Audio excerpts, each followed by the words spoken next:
ladies and gentlemen, would you please welcome Dr. DrMcCord.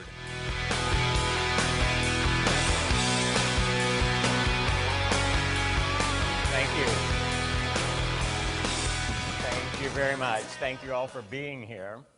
2 days ago, David called me and we talked a little bit about what I was going to say today. And we both agreed that many of you have heard me speak. Some of you, maybe unfortunately, more than once. And the presentation that I normally give describes Protandim in recent history. And I think many of you probably have the impression that this is something that popped up in the last couple of years, maybe in a backroom laboratory of a struggling little company trying to get off the ground. But in fact, Protandim has roots that go very deep and very broad as well. Protandim is the cutting edge of a big slice of science that has developed in the last 40 years. I was very fortunate to be at the beginning of that as a graduate student. You saw in the wonderful video at the beginning that much of this focuses around an enzyme called superoxide dismutase, an enzyme I had the good fortune to discover as a very young graduate student at Duke University. That was really the beginning of what has developed into a big segment of science called free radical biology. And what I want to try to do today is give you some sense of that history, some sense of the number of people, the number of hardworking, brilliant scientists who have been involved in the development of that over this period of 40 years. And what you will see is that Protandim is kind of the icing on that cake. It's where we are at the moment. It's cutting edge. I can't tell you where we will be in 20 years from now or 40 more years from now. But science moves slowly, deliberately, positively. And I want you to see where you are in that big picture. What I'm going to outline for you is this sequence of events, starting with the discovery of superoxide dismutase, and how step by step science built, one step at a time, to get us from that discovery to where we are today. And a number of very important things had to be in place. A number of things had to be aligned, and they are. Even before superoxide dismutase was discovered, it was kind of officially discovered in 1969, 40 years ago. This is the man that taught me essentially everything I know about science, Erwin Friedrich, a professor of biochemistry at Duke University. And I entered his lab as a graduate student. He had actually been trained at Duke under Phil Handler, his mentor. And the beginnings of this idea of free radical biology go back, in fact, 10 years before I entered the scene, to 1958. This is one of the first papers published by Erwin Friedrich. It suggested very tentatively that a free radical product derived from oxygen, the oxygen that we breathe, might be produced in a biological system. The proof wasn't there, really. And it wasn't very, it wasn't even taken notice of by most biochemists, but the seed sprouted and it grew. In 1968-69, when I had entered the laboratory as that young, handsome devil there on the right,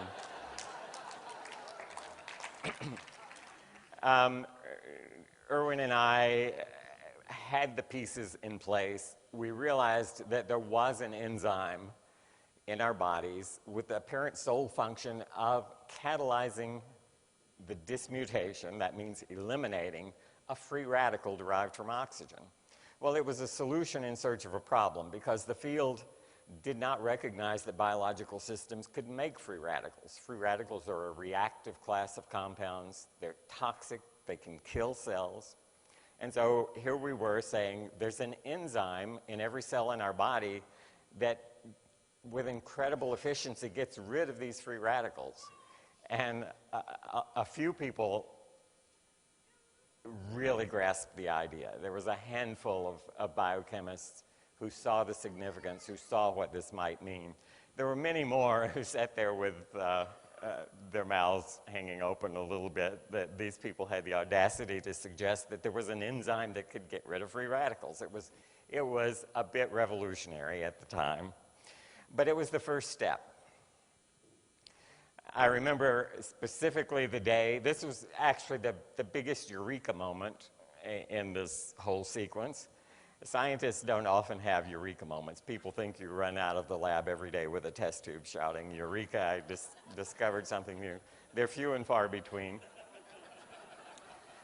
But this one did have such a moment.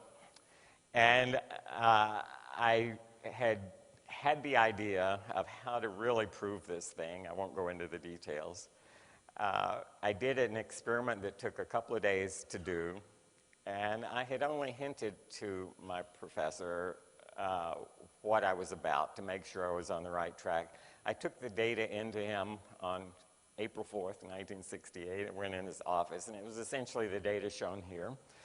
And when I handed him the data, he, within seconds, grasped what it meant. And his expression was, "Holy cow, it's a superoxide dismutase." And I'm extensively paraphrasing what he said. It had a little something to do with the cow, but that wasn't the exact expression. But that was the beginning. We realized that something big had just happened. We had no idea where it would go. We had no idea it was involved in any disease state, any pathological state. All we knew was this was a real curiosity. And we defined exactly what reaction this enzyme catalyzed. And so the science was on its way. And a lot of our peers said, okay, there's an enzyme that eliminates the superoxide radical, but why? As I said, they didn't accept that the radical was even produced. One of the first jobs we had was I had discovered this in an isolate from bovine red blood cells. And so the question was, is this some quirk? Is it only found in bovine red blood cells, or is it other places? And so in a laboratory full of students, we began looking in other places, and it was everywhere. It was in red blood cells, it was in mice and rats and other species, it was in humans. We had one student in the lab at the time who was a gardener. It was April, so he was starting to grow vegetables as the summer progressed. Every day, Chuck would come in with a new vegetable, putting it in the blender, and sure enough, there was superoxide dismutase and tomatoes and zucchinis and so forth. I lost my hair. Also in more primitive organisms, yeast, and in fact, E. coli, a single-celled bacterium. So all the way from human brain to E. coli, a bacterium, this enzyme was present at remarkably constant levels. What was that telling us?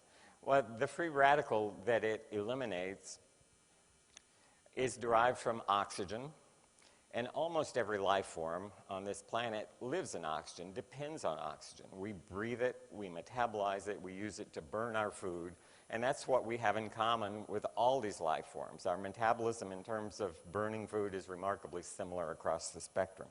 There are some life forms that can't grow in oxygen, some of the nastiest life forms. The bacterium that causes botulism, for example, is an anaerobe. It has a metabolism very different from ours, and not only does it not use oxygen, it dies in oxygen. Those organisms did not contain superoxide dismutase. So what we were left with was, indeed, this enzyme was uniformly distributed and present in every life form we could find that depended upon oxygen. So that suggested that indeed free radicals are made in every oxygen metabolizing organism. So then the question became, is its function to protect those organisms? And indeed that was shown. This was a paper in 1971 where we surveyed organisms. It turns out that there are some organisms that don't really metabolize oxygen but aren't killed by it. They can grow in it. They just don't use it for much of anything. They had superoxide dismutase because they lived in oxygen. Only the ones that were killed by oxygen had no superoxide dismutase. This was amplified by a brilliant scientist in France. This is work 15 years later when biological techniques had evolved. Biology and biochemistry are dependent upon the techniques, and often that's what's limiting. So you might want to do an experiment. Let's say, can we eliminate superoxide dismutase from E. coli and see what happens? We had crude ways of doing that early on. This scientist had elegant ways 15 years later. And so she showed that if you take away the superoxide dismutase from E. coli, it can only grow without oxygen. E. coli is one of those organisms that can grow with or without oxygen. It kind of has two sets of metabolism. And furthermore, she showed if she took away the E. coli's own superoxide dismutase and it became a strict anaerobe, couldn't grow in air anymore, she could put the human gene for superoxide dismutase into that E. coli, and it would restore its function. It could then grow in oxygen once again. So it became very clear that superoxide dismutase was essential for growing in oxygen. And the reason is, if you use oxygen, you make free radicals from it, and you need an enzyme to protect you from those free radicals.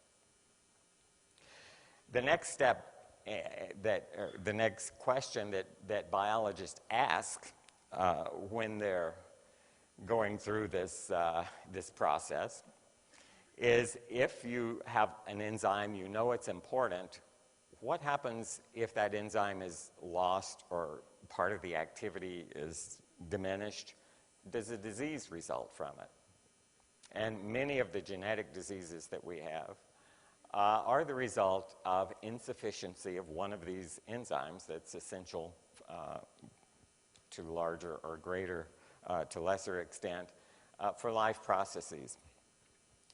There were some clues right up front that there was a connection between superoxide dismutase, SOD, and other processes involved in disease.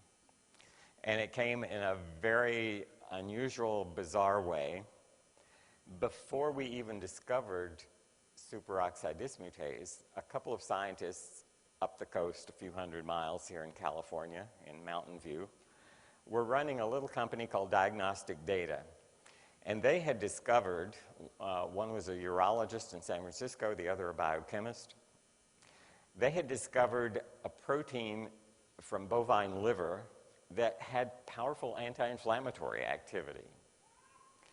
And they had isolated this protein on the basis of that anti-inflammatory activity, and then started a little pharmaceutical company called Diagnostic Data Incorporated to develop, and they hoped to get approval for this as a drug to treat inflammation. And here are a couple of papers among the earliest ones that they published, actually not the earliest, but and they called this protein orgotine. And it was used to treat inflammation in horses, actually in very expensive racehorses that have problems with inflammation in their ankles because of the trauma and the stress on those joints. And they had gone through safety tests, and they were in the process of actually getting FDA approval for this protein as an anti-inflammatory protein. When we published our description of superoxide dismutase in 1969, it has some very unique biochemical properties. They saw our publication in the Journal of Biological Chemistry and compared it to the protein they had been studying for about 5 years, orgotine, and instantly realized these were the same protein because they had the same characteristics, the same copper content, the same spectrum. And so the identity was confirmed. They contacted me. We swapped samples, and sure enough, orgatine, anti-inflammatory protein, was superoxide dismutase. And so a huge question was, how are these things connected? Because it wasn't at all clear why getting rid of this free radical that people were reluctant to even accept had something to do with a basic process taking place in all of our bodies, a disease process, inflammation. And the answer to that came from another wonderful scientist who unfortunately passed away about 5 years ago, also here in California at the University of California, San Diego, and at Scripps in La Jolla, just up the road. Bernie Babior discovered in 1974 that activated white blood cells, these are the cells that handle inflammation in your body. They also handle getting rid of microbes in your body, keeping your body free of infection. These cells made superoxide radical. They made a lot of it. And what occurred to Bernie, and what turned out to be absolutely true, is these white blood cells make this reactive chemical in order to kill invading microorganisms. This is the phenomenon I've referred to, someone reminded me last night, of Mother Nature making a silk purse from a sow's ear. Or if life gives you lemons, make lemonade. This free radical that most of our cells were trying to avoid making had been put to good use by some very important cells in your body, the white blood cells that keep you free of infection.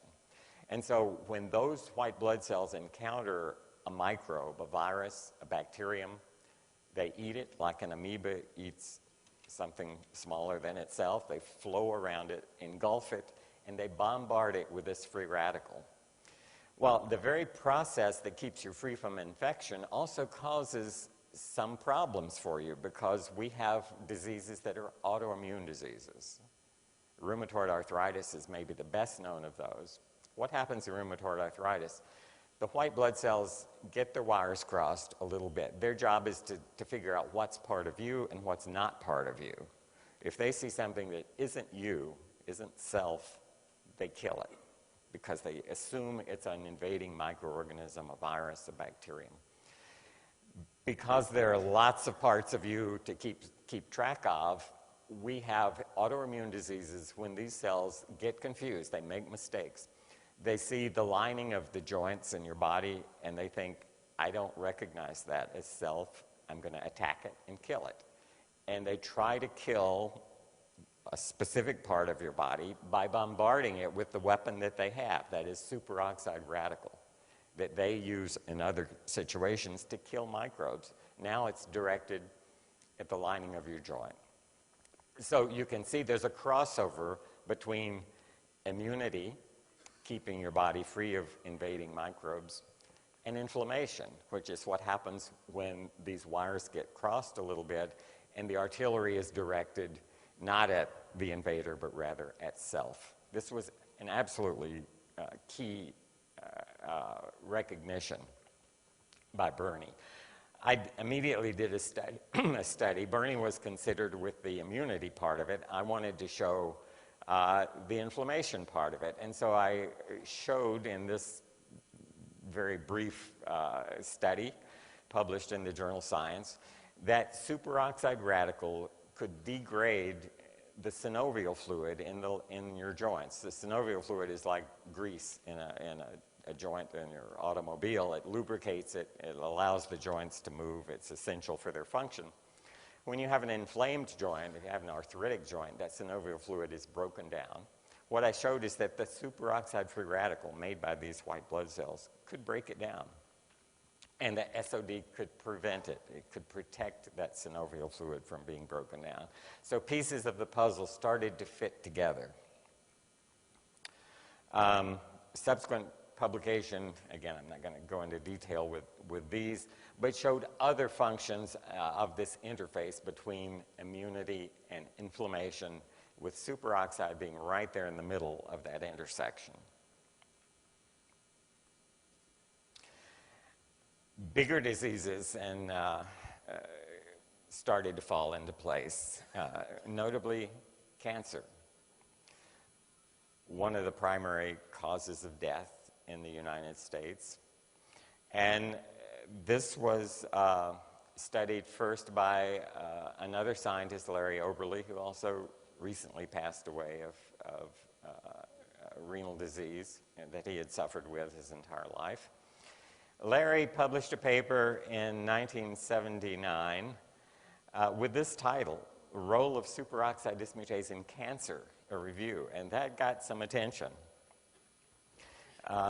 One of the sentences in the abstract, the first sentence there, lowered amounts of copper zinc containing superoxide dismutase have been found in many, but not all tumors. And that was the basis. This has been studied for another 20 years by Larry and by many other scientists. And so suddenly this free radical was now at the center of a major class of diseases, cancer. This is a remarkable paper published by Larry in 1993. Increased manganese SOD expression, that is, if cells are induced to make more SOD, suppresses the malignant phenotype of human melanoma cells. What that means is human melanoma cells melanoma is the deadliest kind of skin cancer. And Larry grew these human melanoma skin cancer cells, and with genetic techniques, molecular biological techniques, was able to cause them to make more SOD. And what he saw is they lost their cancer characteristics completely. They reverted to normal-looking cells just by making more SOD. All right, so again, superoxide dismutase at the interface of this hugely important disease process. And it didn't end there. Diseases, actually the primary killer of Americans is heart disease.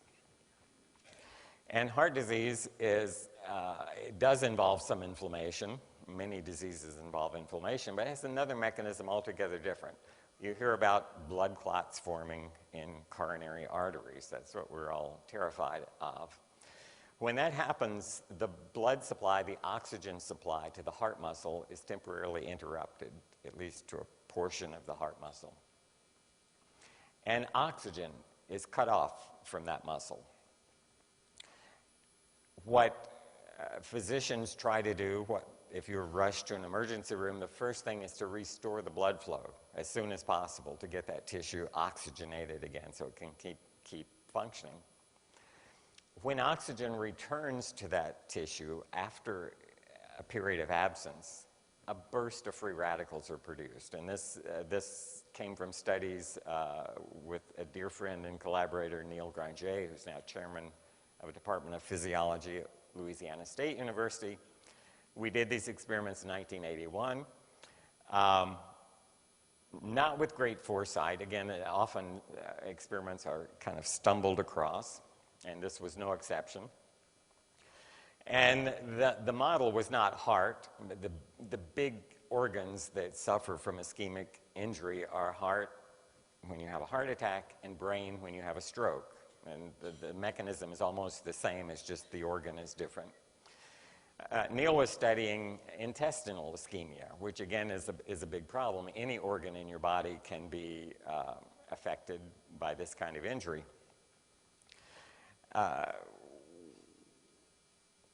We discovered a mechanism whereby the deprivation of oxygen and its reintroduction gives rise to superoxide radical. We published that, and it was quickly picked up by others in the area. Let me skip that one. I'm going to come back to that in a moment. Another huge disease that isn't really a disease at all. In fact, the FDA doesn't recognize aging as a disease, and in the end, it's kind of the disease that gets all of us. It's fortunate in a way that it's not viewed as a disease. This is a scientist who was at the National Institute on aging in Baltimore, Maryland for many years, and published a truly remarkable study in 1980. Dick Cutler had the idea that superoxide dismutase would fit right into actually a pre-existing theory called the free radical theory of aging, a theory that aging is the result of accumulated damage done largely by free radicals resulting from oxidative metabolism. And Dr. Cutler measured the amount of SOD in the livers of about a dozen different species. Some of these species live only a few years, some of them live 10 or 20 years, some of them live like humans, maybe 80 years. And it turns out that lifespan of those species was not directly related just to superoxide dismutase content, but when he measured the metabolic rate of their liver, that is, he had two parameters. One, how much free radical protection is there in the liver, how much SOD. The other parameter, how much oxygen is that liver burning? What's the rate of oxygen consumption in the liver? And so that's what determines how many free radicals are made. And the other part of the equation is how much superoxide dismutase is there to get rid of those free radicals. When he looked at that ratio in various species, he saw a linear relationship. That ratio increased with the longevity, the mean life expectancy of the species. So organisms that, regardless of how much oxygen their liver consumed and how much free radical they made, if they had an abundance of SOD, they lived a long time. If they had a paucity of SOD, not much of it, they had very short lifespans. That got the attention, again, of a huge segment of science, the people, gerontologists, people interested in aging. It led to papers like this, again, using cutting-edge molecular biology techniques.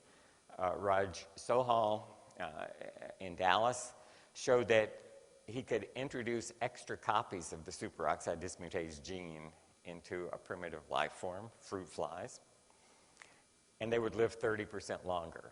So what he was doing was modifying this ratio that Dr. Cutler had found, more SOD with a given constant amount of free radical production would increase the lifespan of an organism. Even more dramatically, this has been shown in mice. This was 4 years ago in the journal Science. Really the same experiment. Scientists introduced additional copies of a gene that led to more catalase, a different antioxidant enzyme, in the mitochondria of mice. And the mice lived about 25% longer. So again, here's superoxide dismutase, here's this free radical at the very interface of longevity, as well as the diseases I mentioned, the huge ones, heart disease, cancer, inflammatory diseases. Well, once scientists recognized that indeed a process is involved in diseases, the next question is, can they be fixed?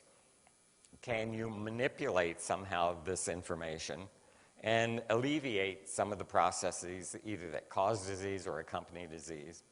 And in the case of free radical biology, SOD was kind of the focus. I've talked only about SOD, briefly about catalase up to this point. And a point I'm going to be making soon is that they are not alone. Your body has a whole battery of antioxidant enzymes. They are two of the ones that were studied most intensely in the beginning, but by no means the whole solution. But when scientists began to say, can this SOD become a drug? Can it be used? Papers began to appear like these two. One in Circulation Research, and I'll kind of translate the titles here for you, canine myocardial reperfusion injury. This is a model in a dog of a heart attack. And when a heart attack occurs, there's an area of the heart that's affected that essentially can die. reducing the function of the heart. If it has a big dead patch on the side of a ventricle in the heart, you can't pump blood anymore. That infarct, which is the mass of tissue that dies, was reduced by the administration of superoxide dismutase and catalase. So here, using these two enzymes as drugs in a laboratory model of a heart attack, indeed, they reduced the effect of the heart attack. The second paper is very similar, using catalase alone to reduce the size of an infarct in a pig model, porcine model of ischemia reperfusion. Papers like this began to appear in many labs around the country. My own lab was doing similar things, and maybe at least a dozen other laboratories. In the fall of 1986, the American Heart Association held its annual meeting in Dallas. There was a session where paper after paper of exactly this kind of study was presented. In attendance at that Heart Association meeting was a science reporter from the Wall Street Journal. They cover those meetings because they're always looking for new information about new drugs and new studies. The Wall Street Journal reporter was named Jerry Bishop, and he had stumbled into this session. He said there were 24 concurrent sessions at this meeting, probably hundreds and hundreds of studies being presented, usually 15 minutes at a time. And in this session, he heard paper after paper talking about superoxide dismutase reducing infarct size after heart attack. And he said, what is this superoxide dismutase? So he went back to the Wall Street Journal, and he started digging around. And that digging led him to me, because I was the guy who discovered this enzyme. And so he attended a meeting, again, just up the road in La Jolla on the UCSD campus there, a meeting about oxidative stress. He was in attendance, and he said, can we go outside? I'd like to interview you. I'm from the Wall Street Journal. And so he did. We talked for probably an hour or so under a tree in that beautiful setting. And a couple of days later, a front page story appeared on the Wall Street Journal. A tale from the lab. A long, winding course of medical research leads to a breakthrough. Well, he wrote this because he had attended that session at the American Heart Association. He wanted to figure out, what is this about?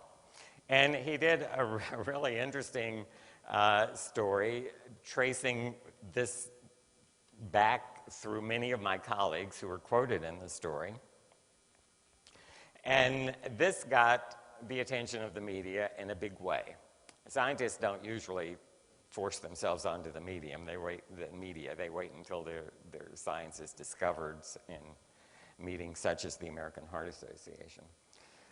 When the Wall Street Journal publishes a front page story about something, it's only a matter of time. In fact, it was only 2 days until the really major media discovered it.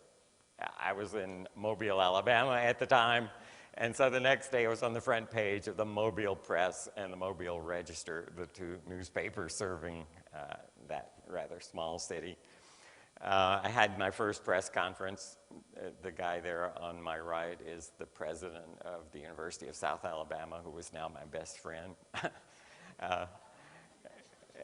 And so the press realized this, and in fact the Wall Street Journal had called it a medical breakthrough. It wasn't quite that yet, because there were still steps to be made, and in fact those steps turned out to be difficult. Often things work really well in a lab. They don't translate well when you try to turn them into a drug or turn them into human clinical medicine. And such was the case with SOD. The desire was there, let's cash in on this enzyme's ability to protect us from free radicals that are causing cancer, heart disease, stroke, all of those diseases. Still stumbling blocks. Many laboratories were trying to create drugs either using SOD itself as a drug, and enzymes make terrible drugs. They're expensive to produce. You often have immune responses. If it's a bovine enzyme, it's a foreign protein, you have an allergic response to it. all kinds of problems with converting enzymes into drugs. My lab took an approach of making it a better behaved drug. We genetically modified human superoxide dismutase, actually putting two genes together to try to get the best properties of both. Others took different effects. Creation of compounds that have synthetic compounds, drugs, that have SOD-like activity was a major thrust. Dr. James Crapo, who serves on our board of directors and who was a friend and colleague of mine going back to the early 1970s, has been instrumental over several decades trying to create drugs that have SOD-like activity. Again, in the laboratory, sometimes the results are dramatic, but this has still not made that transition into human clinical medicine and human disease prevention or treatment. But that continues. There are times when you need SOD activity acutely. Following a myocardial infarct is one of those times, and so there is a real need for a drug that's injectable, synthetic, something that could be made by Merck or Pfizer that would provide SOD activity. I mentioned that SOD and catalase are not the only players here. This is a slide that shows you the system of antioxidant enzymes. Everything shown in blue is an antioxidant enzyme. And if you look there, you'll see SOD1, SOD2, catalase. But there are lots of other enzymes that you may not recognize. They're not as well known. And this is the system our bodies use to maintain control over oxidative processes, things that begin with free radical biology, free radical reactions. So when you look at this picture, you say, well, you know, if we had a drug that had SOD activity, that might help because that's sort of at the beginning of this chain of events, but clearly it's not the whole picture. How wonderful it might be if we had a way of not just increasing SOD or just catalase, but that whole network of enzymes that our bodies use to control oxidative stress. And this is where Protandim starts to enter the picture. And this is very late. I described so far about 35 years of science for you. And Protandim came along 5 years ago at the very end of this sequence of events. And you might say, why did it wait that long? It's because we didn't understand how these enzymes were regulated. We didn't know how the body knew when to upregulate these. We didn't know the mechanisms that could be tweaked to cause the body to upregulate these enzymes. But that was now the question. So I've taken you actually into the 21st century. And that's where this issue suddenly becomes very attractive. And 5 years ago, two of the founders of a company called Lifeline Therapeutics that is now known as LifeVantage came to my office. And their idea was, can we put together a laundry list of antioxidant kinds of compounds that could upregulate this entire family of enzymes? And the answer was yes, or at least maybe. What I was presented with was a list of 41 potential ingredients for a product they wanted to call Protandim. And I went through the list and penciled out rapidly about 36 of those ingredients because they were either not of interest or not likely to be effective. What I was left with was 5 botanicals. And the reason these were chosen is they had all had published science behind them showing that they might be able to induce at least SOD and catalase. And we put them together, we tested it in mice, and indeed it did work. What I'm eliminating here is a lot of the work that I've described and many of you have heard me talk about before, but I'll come to this. This is how these active ingredients in Protandim address this problem of oxidative stress. In the upper right there is something called a Nrf2 activator. That's a molecule of one of these active ingredients in Protandim. The way that all 5 of them work is they activate a factor called Nrf2 in the cell. How do they do it? When you ingest Protandim, it finds its way to receptors on the surface of a cell. The big green oval is a human cell. And one of these Protandim ingredients binds, it sends a signal across the cell membrane through a kinase into the cell. It modifies chemically that little red protein labeled Nrf2, putting a phosphate group on. The protein is liberated by this blue protein that's been holding it in the cell cytosol, releasing it so that a little red protein can find its way into the cell nucleus, where the DNA resides. It binds to a segment called the antioxidant response element, a sequence of DNA common to all of those blue enzymes I showed you in that network of enzymes. That's the switch. The antioxidant response element is the switch on the DNA that says, express this gene, make its gene product. The whole family of antioxidant enzymes is then expressed in the cell. Their concentration is elevated, and that cell now has greatly increased protection from oxidative stress. We published this in 2006. Many of you have seen this. This is a measure of oxidative stress in our human clinical trial where we tested these 5 ingredients in humans to see if indeed it could lower oxidative stress. Many of the participants in this trial were taking conventional direct antioxidants, vitamin E, vitamin C, the blue dots. And as you can see, those direct antioxidants were not decreasing oxidative stress with age. In fact, if you draw a line just through those dots, you see that in fact oxidative stress was higher in the people taking direct antioxidants, vitamin E, vitamin C. What happened to these same people when they took the 5 ingredients in Protandim? They took the commercial product, Protandim, for 30 days. And these are the results from those same people. So the 80-year-old on the extreme right, you can see had a high level of about 3 before Protandim, reduced to 1 after Protandim. And in fact, if we get rid of the old data and now just look at these people ranging in age from 20 to 80 years old, what you can see is that the increase in oxidative stress previously seen with age has been completely eliminated. And looking at this parameter in their blood samples, I cannot now tell you who's 80 years old and who's 20 years old because they all look the same. After 120 days, this was maintained.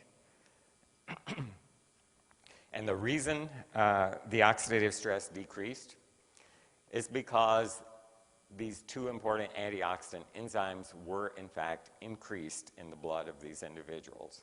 So all of that 35 years of previous data I showed you where scientists have struggled with ways of getting SOD into an organism in a laboratory, couldn't do it in a clinic. This pill with these 5 active ingredients sends a signal to the cell. Rather than trying to put in SOD and catalase, it's telling the cell, make more SOD and catalase. The cells respond, and so your entire natural antioxidant network is increased as a result of this signal to your cell's DNA. A paper published only a couple of months ago says why the formula, why Protandim is special. There is synergy among these 5. If you look at the 5 individual ingredients, you can see here looking at one antioxidant enzyme, heme oxygenase. Not one of the 5 has a substantial ability to induce this enzyme on their own, but the 5 together produce an 18-fold increase in that enzyme.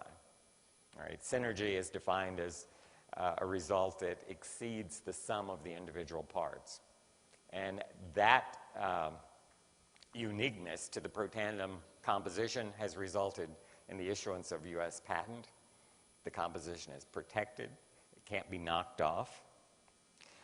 And it does some really remarkable things. In this 40-year period, more than 60,000 scientific papers have been published. Again, to give you an idea of the magnitudes, probably more than 500,000 pages of published studies showing the various roles of superoxide in more than 100 human diseases, some say 200.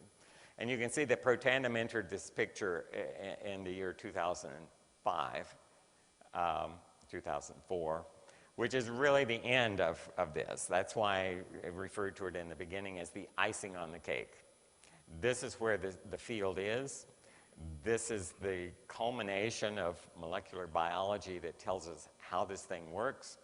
And these are universities listed here in the top, where I have colleagues who have said, send me some Protandim. What a remarkable tool for me to use in studying oxidative stress and continuing this 40 years of progress. And the list of diseases at the bottom being studied as diseases of oxidative stress is an amazing spectrum. And I'm going to end there, and thank you very much for your attention, and thank you for being a part of this. Thank you. Thank you very much. Thank you.